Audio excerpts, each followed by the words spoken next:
Welcome to Kenton Teaches. Enjoy the video. In this video, I will explain how to make your website responsive for all devices in Webflow.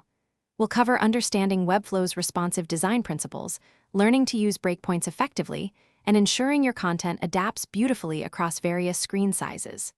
This step-by-step guide will help you create a seamless user experience, whether visitors are on a desktop, tablet, or mobile phone. Let's dive in and make your site look great everywhere. Webflow simplifies responsive design by providing default breakpoints for common device sizes. You can easily switch between desktop, tablet, and mobile views to adjust your design. Remember, changes made at a larger breakpoint cascade down to smaller ones unless you specifically override them.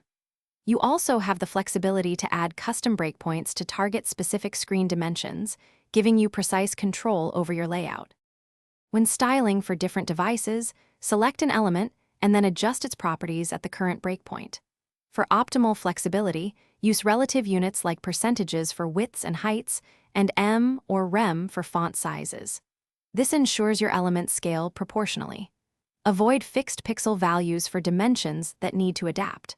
Always preview your changes across all breakpoints to catch any layout issues early.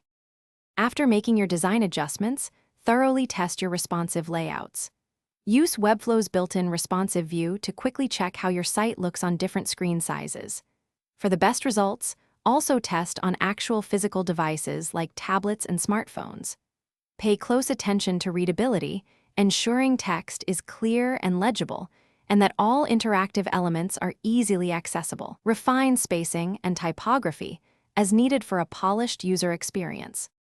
Thanks for watching. Please subscribe if this video was helpful.